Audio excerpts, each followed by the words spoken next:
പൗലൂസ് പൗലൂസിന് റോമയിലുള്ള സഭയെ കുറിച്ചുള്ള ചിന്ത, അത് അവര് വളരെ അത്യുത്സാഹികളാണ്. റോമിലുള്ള സഭ അവരെ ഒന്ന് കാണാനും അവരുമായിട്ട് ഇടപഴകുവാനും പൗലൂസിന് വലിയ താല്പര്യമുണ്ട്. അതുകൊണ്ട് അവൻ പറയുന്നത്, ഞാൻ ഇടവിടാതെ നിങ്ങളെ ഓർത്തുകൊണ്ട് ദൈവശത്താൽ എപ്പോഴെങ്കിലും നിങ്ങളുടെ അടുക്കൽ വരുവാൻ സാധിക്കേണ്ടത് എൻ്റെ പ്രാർത്ഥനയിൽ എപ്പോഴും യാചിക്കുന്നു. എൻ്റെ പ്രാർത്ഥനയിൽ, കാരണം ഇന്നത്തെ പോലെ യാത്രയ്ക്കുള്ള സൗകര്യങ്ങളില്ല ഇന്ന് നമുക്കിപ്പം റോമിലല്ല, ലോകത്തിൻ്റെ ഏത് ഭാഗത്ത് പോകണമെങ്കിലും കുറച്ച് പൈസ ഉണ്ടായാൽ മതി. എയർ ടിക്കറ്റ് കിട്ടും, പൈസ കൊടുത്താൽ എയർ ടിക്കറ്റ് കിട്ടും, നമുക്ക് ആ സ്ഥലത്ത് എത്താം. ആ സ്ഥലത്ത് എത്തി അവിടെ ചെയ്യേണ്ട കാര്യങ്ങൾ ചെയ്തിട്ട് മടങ്ങി വരാം. എന്നാൽ അന്ന് വളരെ വളരെ പ്രയാസമാണ്. അത് വളരെ കഷ്ടതയിൽ കൂടാണ് ഇവരെല്ലാം കടന്നു പോകുന്നത്. ഈ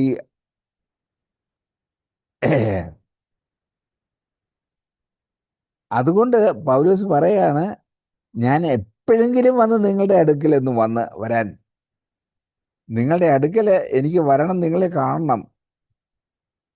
റോമിലുള്ള സഭയിലെ ആൾക്കാരെ കാണണം എന്നുള്ള വലിയ ആഗ്രഹം പൗലോസിനുണ്ട്. ആ പൗലോസിന് അതുള്ളപ്പോൾ അവൻ പറയുന്നത്, എനിക്ക് അവിടെ വന്ന് നിങ്ങളെ കാണാൻ വലിയ താല്പര്യമുണ്ട്, പക്ഷെ പറ്റുന്നില്ല. അതുകൊണ്ട് എപ്പോഴും പ്രാർത്ഥിച്ചുകൊണ്ടിരിക്കുക, കർത്താവ് അതിനുള്ള സാഹചര്യം ഒരുക്കി തരാൻ വേണ്ടിയിട്ട് പ്രാർത്ഥിച്ചുകൊണ്ടിരിക്കുകയാണ്. എവിടെ പറയുന്നത്, ഞാൻ ഇടവിടാതെ നിങ്ങളെ ഓർത്തുകൊണ്ട് ദൈവശത്താൽ എപ്പോഴെങ്കിലും നിങ്ങളുടെ അടുക്കൽ വരുവാൻ സാധിക്കേണ്ടതിന്, നിങ്ങളുടെ അടുത്ത് വരാൻ സാധിക്കേണ്ടതിന് എൻ്റെ പ്രാർത്ഥനയിൽ എപ്പോഴും യാചിക്കുന്നു. പ്രാർത്ഥനയിൽ എപ്പോഴും യാചിച്ചുകൊണ്ടിരിക്കുക, കർത്താവെ റോമിലുള്ള സഹോദരങ്ങളെ എനിക്കൊന്ന് കാണണം, അതിന് നീ സാഹചര്യം ഒരുക്കിത്തരണേ എന്ന് പറഞ്ഞ് പൗലോസ് പ്രാർത്ഥിച്ചുകൊണ്ടിരിക്കുകയാണ്. അവനവിടെ ചെല്ലാനായിട്ട് പറ്റുന്നില്ല. അതുകൊണ്ടാണ് അവൻ പ്രാർത്ഥിച്ചുകൊണ്ടിരിക്കുകയാണ്. ആ പ്രാർത്ഥന അത് ഈ സഹോദരങ്ങളെ അവര് ആയിരിക്കുന്ന സ്ഥാനത്ത് ചെന്ന് കാണുമ്പോൾ അവരുടെ പരിതസ്ഥിതികളൊക്കെ മനസ്സിലാക്കാൻ സാധിക്കും. അവരെക്കുറിച്ച് കൂടുതൽ മനസ്സിലാക്കാനായിട്ട് സാധിക്കും. ഇപ്പോൾ ഈ ഭവനത്തിൽ വരുമ്പോഴാണ് ഇവിടെ ഉള്ളവരെ കുറിച്ച് നമുക്ക് കൂടുതൽ മനസ്സിലാക്കാൻ സാധിക്കുന്നത്. അല്ല, ഈ ഭവനത്തിൽ വന്നിട്ടില്ലാത്ത ഒരാൾക്ക് അവരെക്കുറിച്ച് കൂടുതൽ മനസ്സിലാക്കാൻ ഒക്കുകയില്ല. അതുപോലെ റോമിലുള്ള വിശ്വാസികളെ ചെന്ന് കാണാനായിട്ട് പൗലോസ് വളരെയധികം ആഗ്രഹിക്കുന്നുണ്ട്. അതിന് ഉള്ള സാഹചര്യം ഒരുക്കാൻ വേണ്ടിയിട്ട് കർത്താവിനോട് പ്രാർത്ഥിച്ചുകൊണ്ടിരിക്കുകയാണ്. കർത്താവ് വഴി ഒരുക്കി കൊടുക്കും. നമ്മൾ പ്രാർത്ഥിച്ചുകൊണ്ടിരിക്കുകയാണെങ്കിൽ കർത്താവ് വഴി ഒരുക്കി കൊടുക്കും. അങ്ങനെ പൗലോസിന് റോമിൽ ചെന്ന് അവരെ കാണാൻ ഇടയാകും. ഇത് അവൻ പറയുന്നത്, ഞാൻ നിങ്ങൾക്ക് വേണ്ടി പ്രാർത്ഥിച്ചുകൊണ്ടിരിക്കുക, നിങ്ങളുടെ അടുക്ക വന്ന് നിങ്ങളെ കാണാൻ വേണ്ടി ഞാൻ എപ്പോഴും പ്രാർത്ഥിച്ചുകൊണ്ടിരിക്കുകയാണ്.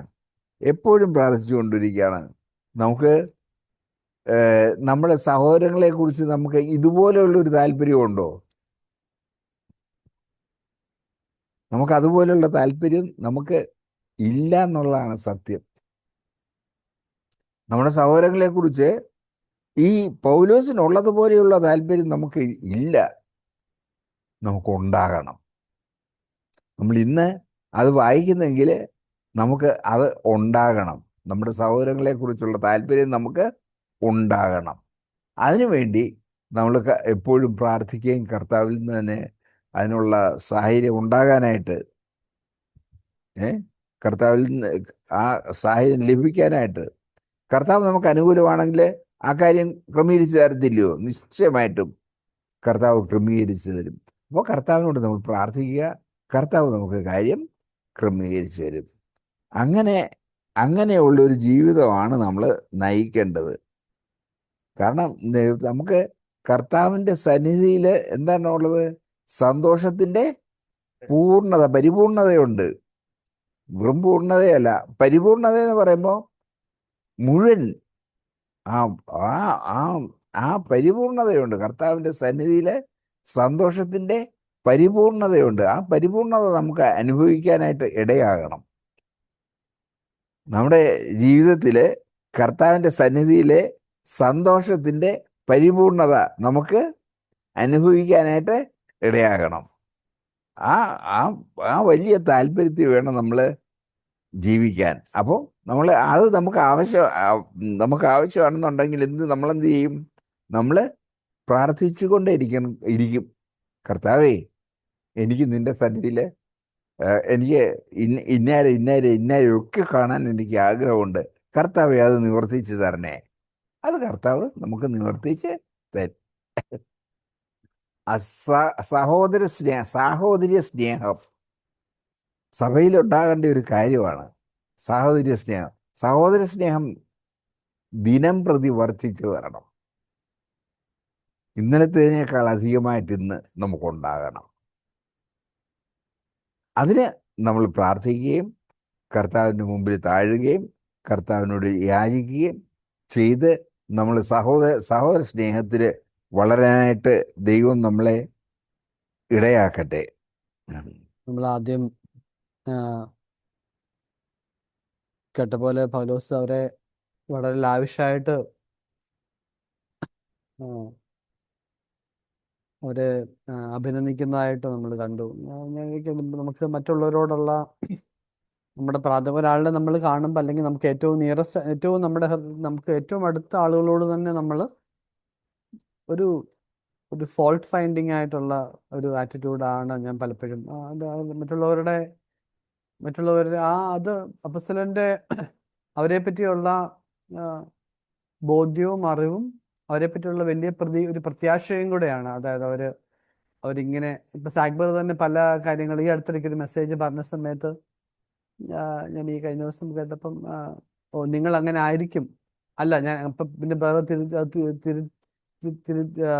അത് തിരുത്തിയിട്ട് ഐ ഹോപ്പ് ഞാൻ നല്ലത് പ്രത്യാശിക്കുന്നു. അപ്പം ആദ്യം പറഞ്ഞ വാക്ക് ഒരു അല്പം ക്രിട്ടിക്കലായിട്ട് ഒരു വിമർശനം ആയിട്ടുള്ളൊരു വാക്കാ. എന്നാൽ രണ്ടാമത് തിരിച്ചു പറഞ്ഞപ്പം ഞാനങ്ങനെ ഞാൻ പ്രതീക്ഷിക്കുന്നു നിങ്ങൾ അങ്ങനെ അല്ല, നിങ്ങൾ ഞാൻ ഉദ്ദേശിക്കുന്നതിൽ വളരെ അതായിരിക്കും, നിങ്ങൾ ശരിയായ നിലയിലാണ് പോകുന്നതെന്ന് ഞാൻ വിചാരിക്കട്ടെ എന്ന് പറഞ്ഞു. അപ്പം നമുക്ക് മറ്റുള്ളവരെ പറ്റിയുള്ള അപ്പസ്തലന് അവരെ പറ്റിയുള്ള വളരെ പ്രതീക്ഷയോടെയുള്ള വാക്കുകൾ അവരെ മറ്റുള്ളവരെ കുറിച്ച് നമുക്ക് എപ്പോഴും ഈ സ്കൂളിലൊക്കെ പഠിക്കുന്ന സമയത്ത് ഞാൻ എപ്പോഴും ഓർക്കും, കുഞ്ഞിലേ മുതലേ നമ്മുടെ ഒരു ബെഞ്ചിലൊക്കെ 7-8 പേരിരുന്ന് പഠിക്കുന്ന സമയത്ത് എന്തെങ്കിലും ഒരു സാധനം കാണാതെ പോയ അവനാ അല്ലെങ്കിൽ ഇപ്പുറത്തിരിക്കുന്നവനാന്ന് പറഞ്ഞ് നമ്മൾ കുറച്ച് കഴിയുമ്പോഴായിരിക്കും നമ്മുടെ ബാഗിലോ പോക്കറ്റിലോ ഈ സാധനം കാണും. ഇപ്പോഴും പലപ്പോഴും നമ്മൾ വീട്ടിലും ഓഫീസിലും ഒക്കെ ഇടപെടുമ്പോഴെല്ലാം നമ്മൾ എപ്പോഴും പറയുന്നത് അവനായിരിക്കും ഇത് ചെയ്തത്. നമ്മളെ അവിടുന്ന് ഈ സ്പോട്ടിൽ നമ്മളെ രക്ഷിച്ച് നമ്മൾ സേഫായിട്ട് വെച്ചുകൊണ്ട് ഇവനായിരിക്കും എന്നുള്ള ഒരു കാര്യം അവിടെ നമ്മളെ തന്നെ കണ്ടെത്തേണ്ടതിൻ്റെ ഒരു ആവശ്യകത നമ്മൾ കാണുന്നു. അതുപോലെ പറഞ്ഞ് നമ്മളെ സഭയിലെ മറ്റുള്ള ആളുകളെ പറ്റിയുള്ള ഒരു ഹായ് ഹലോയുടെ അപ്പുറത്ത് എന്തുകൊണ്ട് പറയാ സുഖമാണോ എന്ന് കാഷ്വലായിട്ടുള്ള ഒരു ചോദ്യത്തിനപ്പുറത്ത്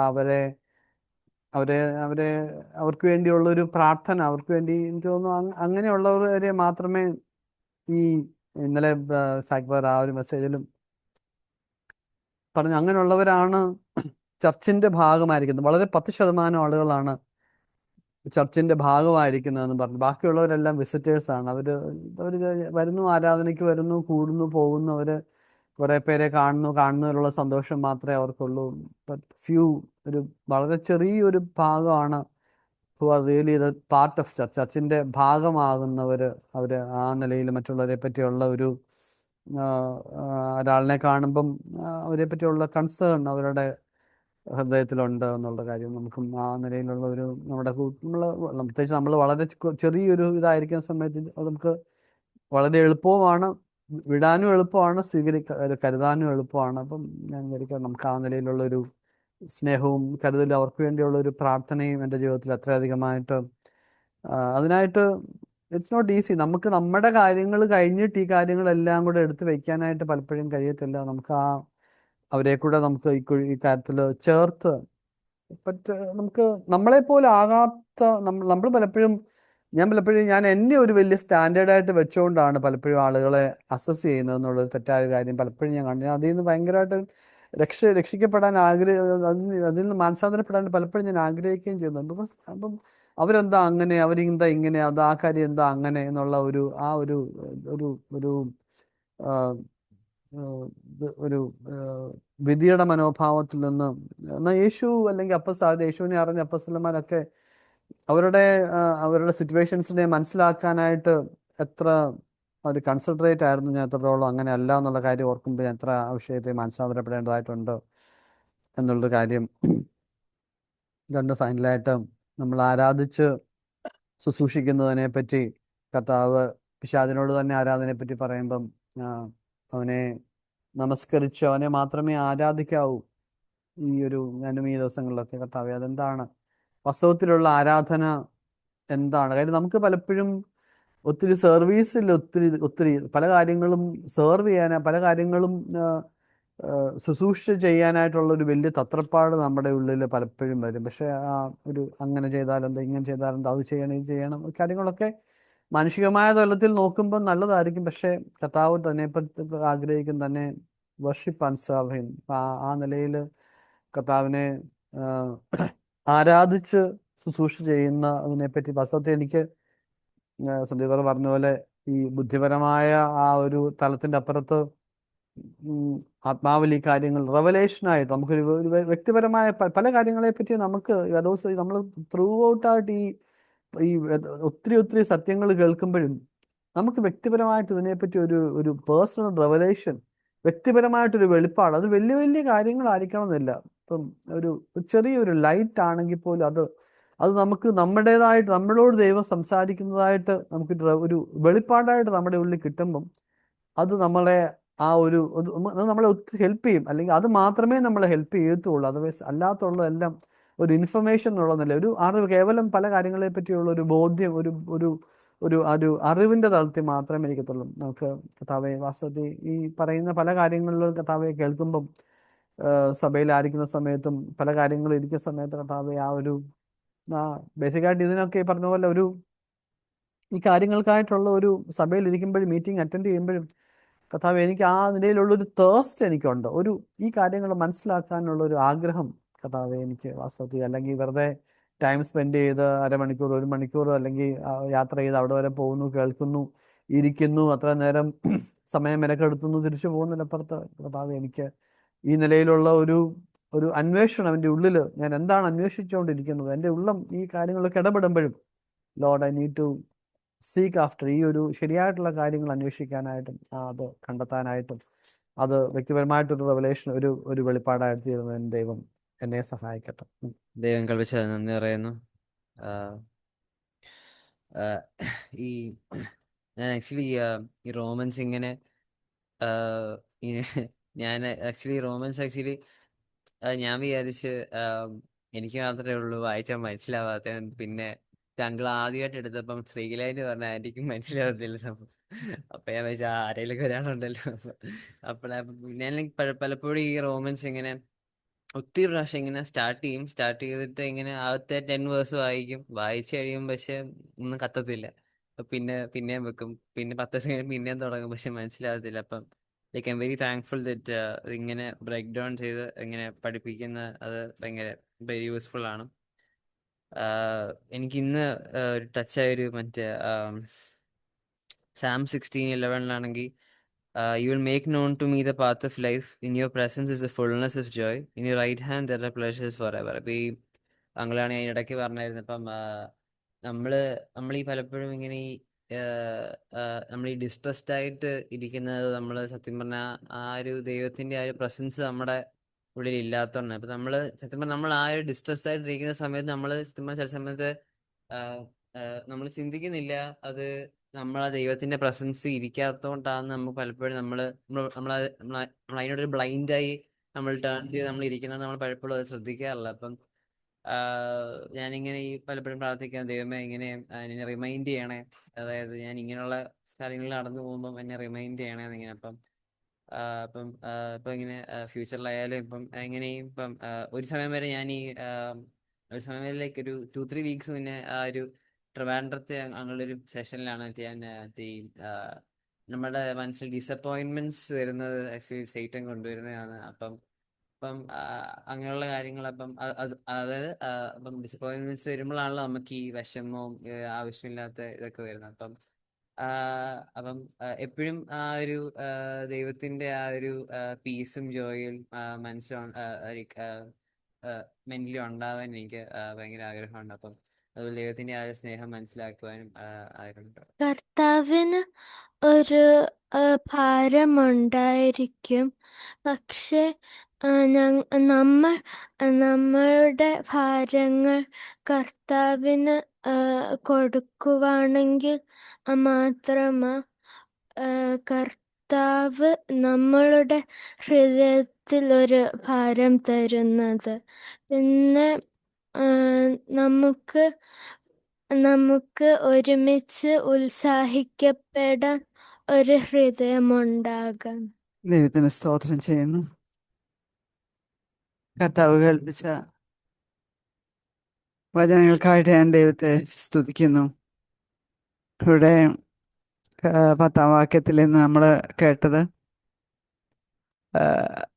നിങ്ങളുടെ അടുക്കൽ വരുവാൻ സാധിക്കേണ്ടതിന്, എപ്പോഴെങ്കിലും നിങ്ങളുടെ അടുക്കൽ വരുവാൻ സാധിക്കേണ്ടതിന് എൻ്റെ പ്രാർത്ഥനയിൽ എപ്പോഴും യാചിക്കുന്നു എന്നുള്ളതിന് അവൻ്റെ പുത്രൻ്റെ സുവിശേഷ ഘോഷണത്തിൽ അപ്പം പുത്രനെ കുറിച്ചുള്ളതല്ല, യേശുവിൻ്റെ സുവിശേഷം. ഇപ്പൊ കർത്താവിനെ കുറിച്ച് അറിയാൻ അവൻ എവിടാ ജനിച്ചത്, അങ്ങനെ ഇങ്ങനെയൊക്കെയുള്ള കാര്യങ്ങളൊക്കെ അറിയാൻ പറ്റും. പക്ഷെ കർത്താവിനെ അറിയുക എന്ന് പറഞ്ഞാൽ, കർത്താവ് എന്നെ കുറിച്ചല്ല അറിയുന്നത്, എന്നെ അറിയുന്നു എന്നാണ് കർത്താവ് പറയുന്നത്. അപ്പോൾ അതുപോലെ കർത്താവെ, ഞാനും എൻ്റെ കർത്താവിനെ അറിയുവാൻ, കർത്താവ് എന്താണെന്നും ആരാണെന്നും അറിയാൻ, അത് ഞാൻ അങ്ങ് ചെന്നാലും അത് മുഴുവനും അറിഞ്ഞു തീരത്തില്ല. എന്നാൽ കർത്താവ് ഇവിടെ ആയിരിക്കുന്നിടത്തോളം നാള് ഓരോ ദിവസവും കൂടുതൽ കൂടുതൽ എൻ്റെ കർത്താവിനെ അറിഞ്ഞ് ആ കർത്താവിനോട് അടുത്ത് ജീവിക്കാനായിട്ട് ഞാൻ ആഗ്രഹിക്കുന്നു. അപ്പോൾ അങ്ങനെ കർത്താവിനെ അറിയുമ്പം ബാക്കി ഈ പറഞ്ഞ സഹോദരന്മാരോടുള്ള ബന്ധവും അതും അടുത്ത് വരും. അപ്പോൾ കർത്താവിനെ അറിയുന്നതിനനുസരിച്ച് മാത്രമേ ദൈവത്തിൻ്റെ പരിശുദ്ധാത്മാവ് ഉള്ളിൽ നിറയുകയും അതിലൂടെ മാത്രമേ സഹോദരി സഹോദരന്മാരോടുള്ള ബന്ധം അത് വർദ്ധിച്ചു വരികയും ചെയ്യത്തുള്ളൂ. ഈ കൊരിന്ത്യർക്ക് എഴുതിയ ലേഖനത്തിൽ ഒരു വാക്യമുണ്ടല്ലോ, കർത്താവ് മാനം കുറഞ്ഞ അവയവങ്ങൾക്ക് കൂടുതൽ മാനം നൽകി അതിനെ വെച്ചിരിക്കുന്നു, അഴക് നൽകി വെച്ചിരിക്കുന്നു. അതുകൊണ്ട് എന്താ ചെയ്യുന്നത്, ഒരവയവം വേദനിക്കുമ്പം, കർത്താവ് അങ്ങനെയാണ് സഭയിൽ അവയവങ്ങളെ വെച്ചിരിക്കുന്നത്, ഒരവയവം വേദനിക്കുമ്പം ബാക്കി എല്ലാ അവയവങ്ങളും വേദനിക്കും. ഒരവയവത്തിന് മാനം ഉണ്ടായാൽ എല്ലാ അവയവങ്ങളും അതിൽ മാനം കൊള്ളുകയും സന്തോഷിക്കുകയും ചെയ്യുന്നു. വാസ്തവത്തിൽ അങ്ങനെ ഒരു കാര്യം അല്ലെങ്കിൽ ഞാൻ എന്നെ ഒന്ന് ശോധന ചെയ്യേണ്ട കാര്യമുണ്ട്. എൻ്റെ ഒരാളിന്, ഒരവയവത്തിന്, എൻ്റെ ഒരു സഹോദരിക്കോ ഒരു കുഞ്ഞിനോ എങ്കിലും ഒരു വേദന ഉണ്ടാകുമ്പം അതെനിക്ക് വേദനയാകുന്നില്ലെങ്കിൽ, അല്ലെ അവൻ്റെ പ്രയാസം എന്നെ ബോധർ ചെയ്യുന്നില്ലെങ്കിൽ, ബോധർ ചെയ്യുന്നുണ്ടെങ്കിൽ തീർച്ചയായിട്ടും പ്രാർത്ഥിക്കും. ആദിജാതൻ നഷ്ടപ്പെടുമ്പോൾ ഉള്ള കരച്ചിൽ പോലെ ഒരു കരച്ചിലുണ്ടാകുമ്പോഴാണ് ദൈവികമായ എല്ലാ കാര്യങ്ങളിലും ഉണ്ടാകുന്നത്. അപ്പം അതുപോലൊരു സങ്കടം മറ്റുള്ളവരുടെ മറ്റ് സഹോദരങ്ങളുടെ കാര്യത്തിൽ അതുപോലൊരു സങ്കടം ഉണ്ടായാൽ, അവർ സന്തോഷിക്കുമ്പം കൂടെ അതുപോലൊരു സന്തോഷവും, സങ്കടപ്പെടുമ്പോൾ അതുപോലൊരു സങ്കടവും ഉണ്ടാകുമ്പോൾ തന്നെ അവരെക്കുറിച്ച് ഓർത്ത് പ്രാർത്ഥിച്ചു പോകും, അല്ലെ അവരെ ഓർത്ത് ദൈവത്തിന് നന്ദി പറഞ്ഞു പോകും. അതുകൊണ്ട് കർത്താവെ, അങ്ങനെ ഒരു അവസ്ഥയിലേക്ക് എപ്പോഴും കർത്താവിനെ അറിയണം. കർത്താവിനെ അറിയുന്നതിലൂടെ, കർത്താവിനെ സ്നേഹിക്കുന്ന അളവ് അറിയുന്നതിലൂടെ സഹോദരങ്ങളെ സ്നേഹിപ്പാൻ പൗലോസ് അതുകൊണ്ടാണ് പറയുന്നത്, ഇടപെടാതെ നിങ്ങളെ എപ്പോഴും ഓർത്ത് പ്രാർത്ഥിക്കുന്നു, നിങ്ങളുടെ അടുത്ത് വരാനായിട്ട് ഞാൻ എപ്പോഴും ഓർത്ത് പ്രാർത്ഥിക്കുന്നു. അപ്പോൾ വാസ്തവത്തിൽ കർത്താവെ, അത്രയും ഒരു സ്നേഹവും സന്തോഷവും സഹോദരങ്ങളെ കുറിച്ച് ഓർക്കുമ്പോഴെല്ലാം ദൈവത്തിന് മുമ്പിൽ നന്ദി പറയാനും ദൈവത്തിന് മുമ്പിൽ പ്രാർത്ഥിക്കാനും അപേക്ഷിക്കാനും ഒക്കെ ഉള്ളൊരു ആത്മാവിൻ്റെ നിറവ് എനിക്ക് തരണേ. എനിക്കതില്ല, എന്നിലതില്ല, ഒട്ടുമില്ല. എനിക്ക് എന്നെ നല്ലപോലെ അറിയാവുന്നതുകൊണ്ട് ഞാൻ പറയാം, എപ്പോഴെങ്കിലും അത് വരുന്നെങ്കിൽ അത് ദൈവത്തിൻ്റെ ആത്മാവ് എന്നിൽ വെച്ചിരിക്കുന്ന കാര്യമാണ്. ദൈവത്തിൻ്റെ ആത്മാവിലൂടെ, യേശുവിൻ്റെ ജീവനിലൂടെ എന്നിൽ വരുന്നൊരു കാര്യമാണ്. അതുകൊണ്ട് ഞാൻ ദൈവത്തെ സ്തുതിക്കുന്നു. എന്നിലില്ലാത്ത കാര്യങ്ങളെല്ലാം ഞാൻ കാണുമ്പം ഞാൻ കർത്താവിനെ സ്തുതിക്കുക. അതുപോലെ ഇന്ന് ആത്മാവിൽ ആരാധിക്കുകയും വർഷിപ്പ് ആൻഡ് സെർവ്, കൊച്ചു കാര്യമാണെങ്കിൽ പോലും കർത്താവിനെ വർഷിപ്പ് ചെയ്തിട്ട് ആ ശുശ്രൂഷ ചെയ്താൽ അതെത്ര മനോഹരമായിരിക്കും എന്ന് ഞാൻ പറയാം. ഞാൻ ഏറ്റവും ഇങ്ങ് അറ്റത്തെ ഒരു കാര്യമാണ് ഞാൻ ചെയ്യുന്നതെങ്കിലും എൻ്റെ കർത്താവിനെ ആരാധിച്ചിട്ട് അത് ചെയ്താൽ ഞാനത് ചെയ്യുന്നത് പോലും എനിക്ക് തോന്നാറില്ല. കർത്താവിൻ്റെ കൂടെ നിന്ന് എന്നെ ബലപ്പെടുത്തി അത് ചെയ്യിക്കുന്നു. അതുകൊണ്ട് അങ്ങനെ ഒരു ഭാരമേ ഉണ്ടാകാത്ത വിധം എന്ത് ചെയ്താലും അത് മനോഹരമായി തീരുന്നത് ഞാൻ കണ്ടിട്ടുണ്ട്. ദൈവകൃപ മനോഹരമേ എന്ന് പാടുന്നത് പോലെ എന്ത് കാര്യം, ചെറുതാണെങ്കിലും വലുതാണെങ്കിലും എന്ത് ചെയ്താലും കർത്താവിനെ വർഷിപ്പ് ചെയ്തിട്ട് സെർവ് ചെയ്താൽ അത് വളരെ അപ്പൊ പിന്നെ എൻ്റേതൊന്നും ആയിരിക്കത്തില്ല വരുന്നത്. ഞാൻ ആത്മാവിൽ ആരാധിച്ച ആ കർത്താവിൽ നിന്നായിരിക്കും ആ ശക്തി വരുന്നത്. ഞാൻ ദൈവത്തിന് സ്തോത്രം ചെയ്യുന്നു. ഒരിക്കലും കർത്താവേ, അത് വീട്ടിലെ കാര്യമാണെങ്കിലും ശരി, വീട്ടിൽ ചെയ്യുന്ന ജോലിയാണെങ്കിലും ശരി, ഭർത്താവിനെ ശുശ്രൂഷിക്കുന്ന കാര്യമാണെങ്കിലും ശരി, മക്കളുടെ കാര്യമാണെങ്കിലും, സഭയിലുള്ള സഹോദരന്മാരെ ശുശ്രൂഷിക്കുന്ന കാര്യത്തിലാണെങ്കിലും കർത്താവേ, അതുകൊണ്ടാണ് ഈ അപ്പോസ്തല പ്രവൃത്തിയിൽ അവിടെ യവനന്മാരുടെ വിധവമാർക്കും മറ്റവർക്കും ഭക്ഷണം ആവശ്യത്തിന് കിട്ടുന്നില്ല എന്ന് പറഞ്ഞ് വഴക്കുണ്ടാക്കിയപ്പം പരിശുദ്ധാത്മ നിറവുള്ള സഹോദരങ്ങളെയാണ് തിരഞ്ഞെടുത്ത്. കാരണം ഇവർ വഴക്കുണ്ടാക്കുമ്പോൾ അവരുടെ കൂടെ ഗുസ്തി ഇടാനല്ല, അവരാത്മനിറവിൽ കർത്താവിനെ ആരാധിച്ചിട്ട് അവരത് ചെയ്യുമ്പം അവിടെ അത് മനോഹരമായിട്ട് നടക്കും. അതുകൊണ്ട് കർത്താവെ എപ്പോഴും എന്നും കർത്താവിനെ ആരാധിച്ചിട്ട് കർത്താവിനെ സേവിക്കാൻ, കർത്താവ് ഒരു നഖത്തിൻ്റെ ശുശ്രൂഷയാണെങ്കിൽ കർത്താവ് അത് നിന്നെ ആരാധിച്ചിട്ട് ചെയ്യാനായിട്ട് എന്നെ സഹായിക്കണമെന്ന് ഞാൻ പ്രാർത്ഥിക്കുന്നു. അതുകൊണ്ട് ആ ഒരു വർഷിപ്പ് ആൻഡ് സെർവ് അതെൻ്റെ ജീവിതത്തിൽ കർത്താവ് ഒരിക്കൽ പോലും മാറിപ്പോകാനിടയാകരുത്. സെർവ് മാത്രം ചെയ്ത അവിടെ പെറുവെറുപ്പും പരാതിയും അല്ലാതെ ഒന്നും ഉണ്ടാകത്തില്ല. അതേസമയത്ത് ആരാധനയോടെ ശുശ്രൂഷ ചെയ്താൽ ആരും എന്തെങ്കിലും ചെയ്യുന്നില്ലയോ ഇതൊന്നും ഒരു നോട്ടമല്ല. കർത്താവിനെ ശുശ്രൂഷിക്കാൻ കഴിയും, സഹോദരന്മാരെ സ്നേഹിക്കാൻ കഴിയും. കർത്താവെ, അവിടുന്ന് അടിയനിലൂടെ ചെയ്യുന്ന ദാവീദ് ഒരു കാര്യം പറയുന്നുണ്ട്. ദേവാലയത്തിന് വേണ്ട എല്ലാം കൊടുത്തു കഴിഞ്ഞപ്പോൾ കർത്താവെ, ഞങ്ങൾ അങ്ങിൽ നിന്ന് പ്രാപിച്ച് അങ്ങേക്ക് തിരിച്ചു തരുന്നു. ഞാൻ എപ്പോഴും അത് ഓർക്കും കർത്താവെ. അത് ഞാൻ കർത്താവിനോട് എപ്പോഴും പറയാറുണ്ട്. കർത്താവെ, അങ്ങയിൽ നിന്ന് പ്രാപിച്ചിട്ടാണ് അങ്ങേക്ക് ഇത് തരുന്നത്. അല്ലാതെ എന്താണെങ്കിലും ഞാൻ കർത്താവിന് എന്ത് കൊടുക്കുന്നെങ്കിലും അത് കർത്താവിൽ നിന്ന് വാങ്ങിച്ചിട്ട് ഞാൻ കർത്താവിന് തിരിച്ചു കൊടുക്കുക. അല്ലാതെ എൻ്റെതൊന്നും ആർക്കും കൊടുക്കാനൊക്കത്തില്ല. കർത്താവെ, അവിടുത്തെ പരിശുദ്ധാത്മാവ് ചെയ്യുന്ന എല്ലാ പ്രവർത്തികൾക്കായിട്ട് ഞാൻ ദൈവത്തെ സ്തുതിക്കുന്നു. ഈ സാദോക്കിൻ്റെ മക്കളെക്കുറിച്ച് പറഞ്ഞ കാര്യം കർത്താവെ, അതുകൊണ്ട് എപ്പോഴും കർത്താവിന് പ്രസാദകരമാണ്. ഒരു പിന്മാറ്റത്തിലും ആകാതെ ഇസ്രായേൽ മക്കളെല്ലാം തന്നെ വിട്ടുപോയപ്പം എന്നെ വിടാതെ എൻ്റെ കൂടെ നിന്ന ആ പുരോഹിതൻ്റെ മക്കളെക്കുറിച്ച്, പുരോഹിതൻ്റെ മക്കളല്ലേ ബ്രദറെ, സാധോക്ക് പുത്രന്മാർ, അപ്പോൾ ആ പുത്രന്മാരെ കുറിച്ച് കർത്താവ് കണ്ടതുപോലെ എൻ്റെ കർത്താവിനെ വിട്ടുപിരിയാതെ എപ്പോഴും കർത്താവിനെ ആരാധിക്കാനും ശുശ്രൂഷിക്കാനുമായിട്ട് ഞാൻ ആഗ്രഹിക്കുകയും എൻ്റെ കർത്താവിൻ്റെ മുമ്പിൽ എന്നെ സമർപ്പിക്കുകയും ചെയ്യുന്നു. ആമേൻ. കേൾപ്പിച്ച ദൈവവചനത്തിനായിട്ട് നന്ദി പറയുന്നു. ഇന്ന് യേശുക്രിസ്തുവിൻ്റെ കൂട്ടായ്മയിലേക്ക് നമ്മളെ വിളിച്ചിരിക്കുന്നതിനായിട്ട് നന്ദി. എപ്പോഴും കൂട്ടു സഹോദരന്മാരെ ഓർത്ത് പ്രാർത്ഥിക്കുന്നവളായിട്ടും കർത്താവെ ആത്മാവിൽ ആരാധിക്കുന്നവളായിട്ടും ഇരിക്കുവാനായിട്ടും കർത്താവിൻ്റെ സന്നിധിയിൽ പരിപൂർണതയുള്ളവളായിട്ടും ദൈവം പ്രാർത്ഥിപ്പാനായിട്ട് നീ എന്നെ സഹായിക്കണമേ എന്ന് പ്രാർത്ഥിക്കുന്നു. അവനെ ആരാധിച്ച് ശുശ്രൂഷിക്കുന്നവളായിട്ടും ഇരിപ്പാൻ ദൈവമേ നീ എന്നെ സഹായിക്കണമേ.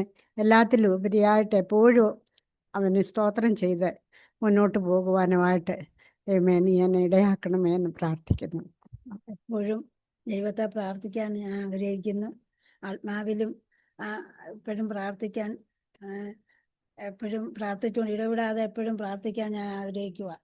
അല്ലാതെ എനിക്ക് എല്ലാവരും സഹോദരന്മാരാണെന്നും സഹോദരിമാരാണെന്നും മനസ്സിലാക്കി ജീവിക്കാനും ഞാൻ ആഗ്രഹിക്കുന്നു. പിന്നെ വീട്ടിലുള്ളവരായാലും എല്ലാവരോടും സ്നേഹമായിട്ട് പെരുമാറാനും ദൈവത്തെ സ്നേഹിക്കാനും ഞാൻ ആഗ്രഹിക്കുന്നു. ആത്മാവിലും ആരാധിക്കാൻ ഞാൻ ആഗ്രഹിക്കുന്നു. യേശുവാണ് നമ്മളുടെ ഏറ്റവും വലിയ സുഹൃത്ത്. അവൻ നമ്മളുടെ ഭാരം ചുമക്കും. നമ്മൾ അവന്റെ സന്നിധിയിലായിരിക്കുമ്പോൾ സന്തോഷത്തിന്റെ പൂർണ്ണത വരും.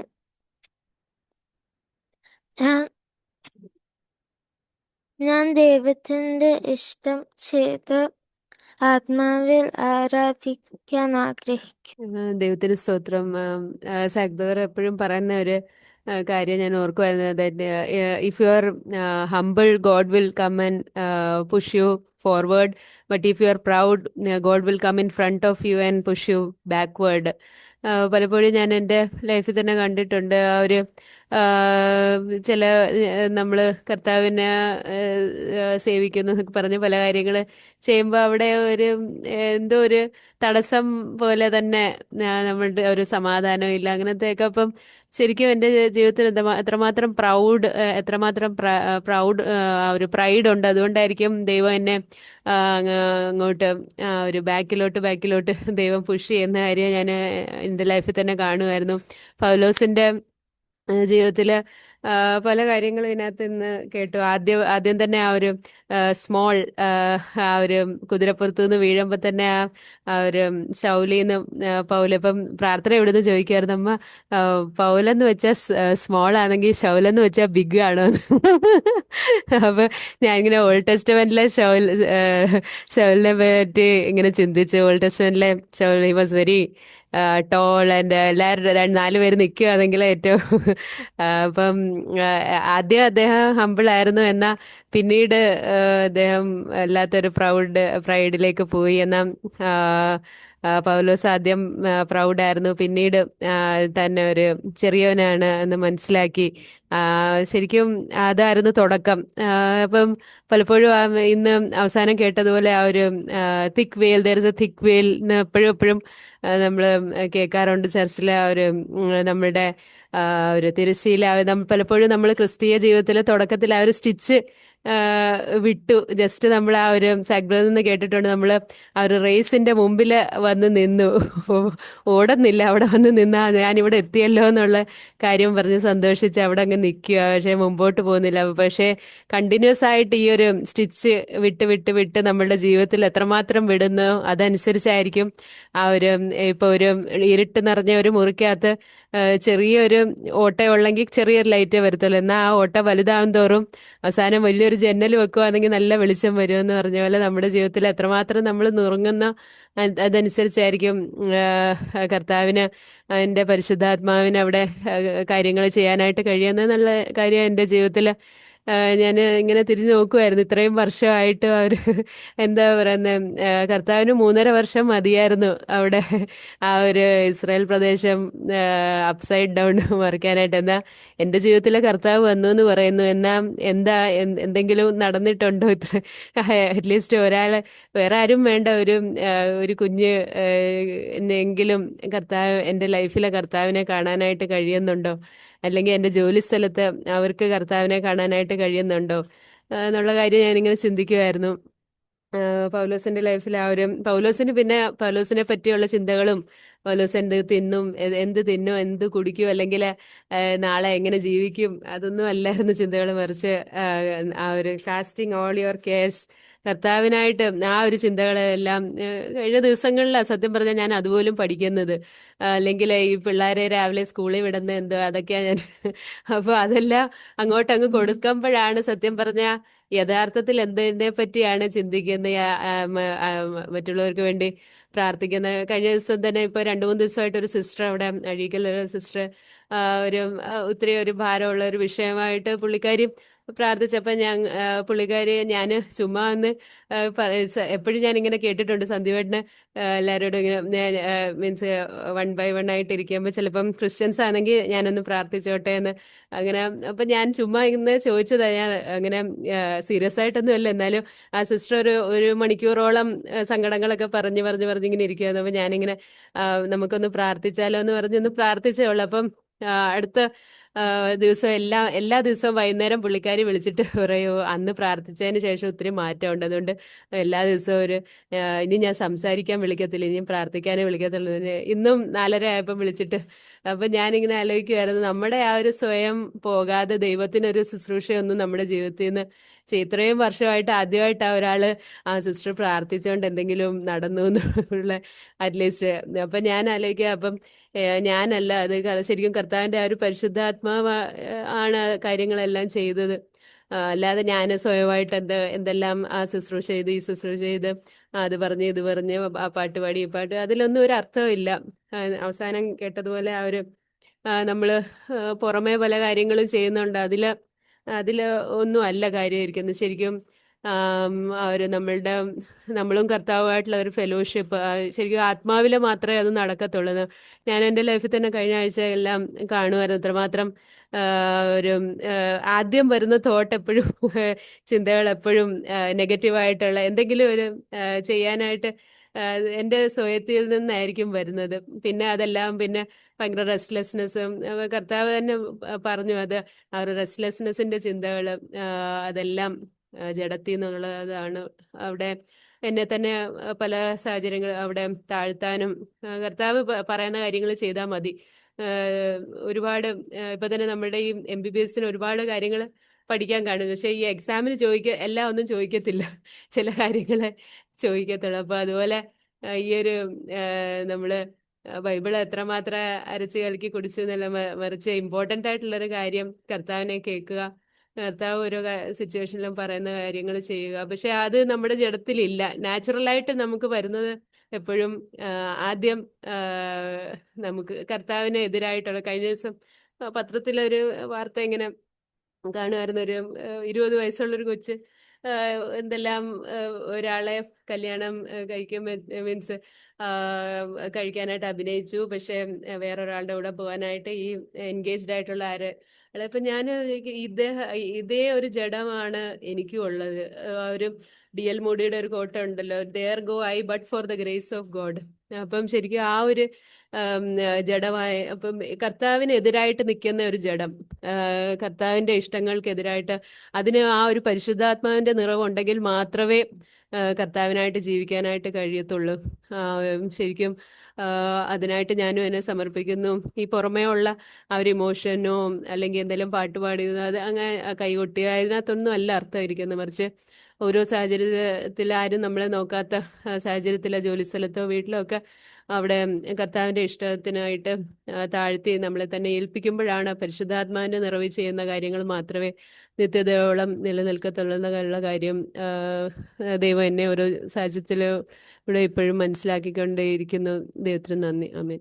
നന്ദിയോടെ സ്തോത്രം ചെയ്യുന്നു. ഈ സമയത്ത് വീണ്ടും നമുക്കിവിടെ ആയിരിക്കാനായിട്ട് കർത്താവ് നമ്മളെ വീണ്ടും സഹായിച്ചല്ലോ, അവിടെ തുമ്പി കൂടി വരാനായിട്ടോ കർത്താവ് നമുക്ക് തന്ന സമയത്തിനായിട്ട് നന്ദി പറയുന്നു. നമ്മൾ ഇപ്പം പാടിയ പോലെ തന്നെ നമ്മുടെ വലിയ പ്രതീക്ഷ എന്താണ്? കർത്താവ് നമ്മുടെ കൂടെ ഉണ്ട്.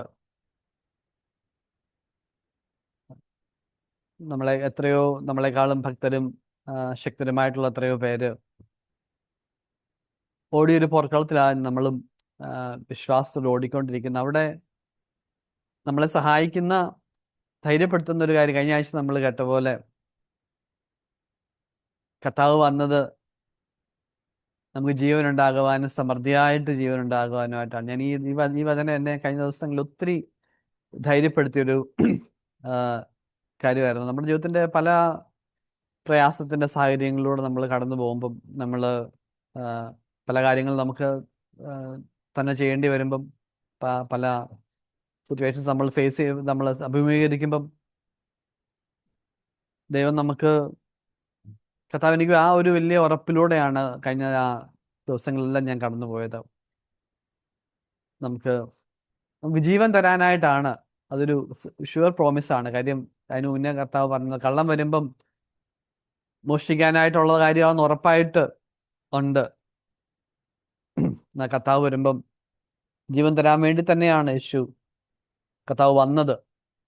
അപ്പോൾ നമുക്കെപ്പോഴും അത് നമ്മുടെ ജീവിതത്തിൽ നമുക്ക് സാഹചര്യങ്ങളൊക്കെ പലപ്പോഴും നമ്മൾ ഉദ്ദേശിക്കുന്ന പോലെ അല്ല, അനുകൂല സാഹചര്യങ്ങളായിരിക്കത്തില്ല. പക്ഷേ അവിടെയെല്ലാം നമ്മളെ ധൈര്യത്തോടെ, സന്തോഷത്തോടെ, സമാധാനത്തോടെ നടത്തിക്കൊണ്ട് പോകാനായിട്ട് ആശ്വാസം തരാനായിട്ട് യേശുവിന് കർത്താവിന് കഴിയും എന്നുള്ളൊരു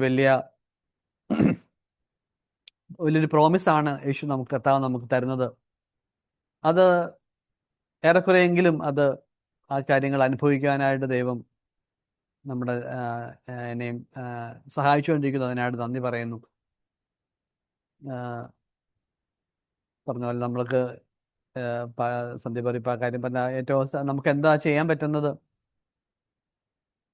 ഈ അല്പം എനിക്ക് ഇങ്ങനെയുള്ളതെല്ലാം കർത്താവെ ഞാൻ അവിടുത്തെ മുമ്പിൽ വയ്ക്കുന്നു. ഞാൻ അവിടെ ആ ഒരു സമർപ്പണത്തിൽ തന്നെ മുന്നോട്ട് പോകാനായിട്ട് ഞാൻ ആഗ്രഹിക്കുന്നു. ഞാൻ എൻ്റെ കുടുംബത്തിലും മറ്റ് എൻ്റെ കസിൻസായിട്ടുള്ള പലരും പല സിറ്റുവേഷനിൽ കൂടെ പലരും പല സാഹചര്യങ്ങളിലൂടെ കടന്നു പോകുന്നു. ഞാൻ പലപ്പോഴും ഓർക്കും, ദൈവമേ, കഴിഞ്ഞ ദിവസം ഈ ഒരു കാര്യം ഓർത്തപ്പോഴാണ് കർത്താവ് ഞാൻ അങ്ങനെ തേടി വന്നു, അങ്ങനെ നടത്തുന്നു, അങ്ങനെ സൂക്ഷിക്കുന്നു. ഞാൻ അതിനെന്ത് യോഗ്യതയാണ് എനിക്കുള്ളത്? കർത്താവ് എന്നെ നമ്മളെ ഓരോരുത്തരെയും തൻ്റെ അനാദി നിർണയത്തിൽ കർത്താവ് നമ്മളെ ഓരോരുത്തരെയും കണ്ടു, നമ്മളെ സ്നേഹിച്ചു. ആ സ്നേഹത്തിൽ നമ്മൾ പിന്നെ അഥവാ നമ്മൾ പിന്മാറി പോകുമ്പോഴല്ലെങ്കിൽ നമ്മൾ ഒന്ന് വഴിതെറ്റി പോകുമ്പോഴും കർത്താവ് നമ്മളെ തേടി വരികയും അന്വേഷിക്കുകയും ചെയ്യുന്ന ആ സ്നേഹത്തിനായിട്ട് നന്ദി പറയുന്നു. അതുകൊണ്ട് പോർക്കള മുമ്പിൽ നമ്മൾ പിന്മാറുകയാണോ, പടിവാതിലിൽ തളരുകയാണോ? അല്ല, നമ്മൾ കർത്താവിൻ്റെ സ്നേഹത്തിൽ കർത്താവെ ഞാൻ തുടർന്നും അങ്ങനെ പിൻപറ്റാൻ തന്നെ കർത്താവെ ഞാൻ ആഗ്രഹിക്കുന്നു. ധൈര്യത്തോടെ മുന്നോട്ട് പോകാനായിട്ട് യേശുവിൻ്റെ സ്നേഹത്തിൽ ആശ്രയിച്ച് മുന്നോട്ട് പോകാനായിട്ട് ആഗ്രഹിക്കുന്നു. നമ്മെ സഹായിക്കും. ഞാനിപ്പം ലൈക്ക് ഈ പല സിറ്റുവേഷൻസിൽ കൂടെ ഇങ്ങനെ കടന്നു പോകുമ്പോഴാണ് നമ്മൾ ഈ ലൈക്ക് നമ്മളെ പോലെ തന്നെ സിമിലർ സിറ്റുവേഷൻസിൽ ഇങ്ങനെ ആൾക്കാർ കടന്നു പോകും. നമ്മളും ആ സിറ്റുവേഷനിൽ കൂടെ കടന്നു പോകുന്നു. അപ്പം ലൈക്ക് ആ സിറ്റുവേഷനിൽ നമുക്ക് ലൈക്ക് കുറച്ച് അല്ലെങ്കിൽ ഇപ്പം നമുക്ക് കുറച്ച് ദൈവഭയം ഉള്ളതുകൊണ്ട് ആ സിറ്റുവേഷനിൽ അവർക്ക് പറ്റാത്ത അല്ലെങ്കിൽ ഇപ്പം അവർക്ക് ലൈക്ക് അവരുടെ ലൈഫിൽ സംഭവിച്ച ചില കാര്യങ്ങൾ നമ്മുടെ ലൈഫിൽ സംഭവിക്കാറില്ല. അപ്പം ഇറ്റ്സ് ലൈക്ക്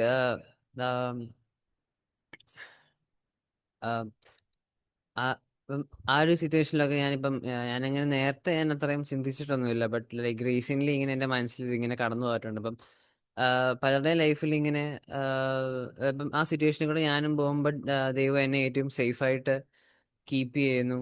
ആൻഡ് ലൈക്ക് അപ്പം ഞാനിങ്ങനെ പലപ്പോഴും അപ്പം ഞാനിങ്ങനെ റീസെൻ്റ്ലി ഇങ്ങനെ ചിന്തിക്കുമായിരുന്നു. ഇപ്പം അതിന് ഇക്വലൻ്റ് ആയിട്ട് അല്ലെങ്കിൽ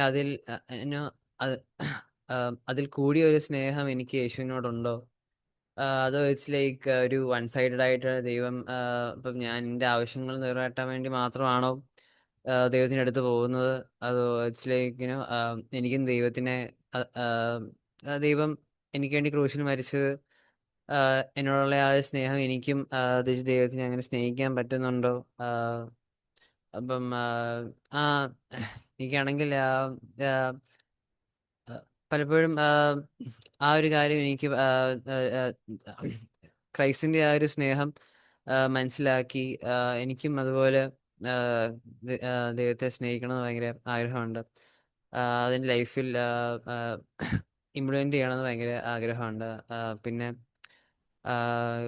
ലൈക്ക് എനിക്ക് നെക്സ്റ്റ് മന്ത് കോളേജൊക്കെ തുടങ്ങും. സോ അതിന് മുന്നേ ബാപ്റ്റിസം ഒക്കെ എടുക്കണമെന്ന് ചെറിയ ആഗ്രഹമുണ്ട്. ഐ മീൻ ലൈക്ക് അങ്ങനെ പ്രിപ്പയർ ആയിട്ട് പറഞ്ഞതല്ല, ബട്ട് അതിന് പ്രിപ്പയർ ആവണമെന്ന് ലൈക്ക് മെന്റലി പ്രിപ്പയർ ആവണമെന്ന് ഒരു താല്പര്യമുണ്ട്. സോ അതിനും എല്ലാവരും പ്രാർത്ഥിക്കും. Proverbs 9:10. Fear of the Lord is the beginning of wisdom.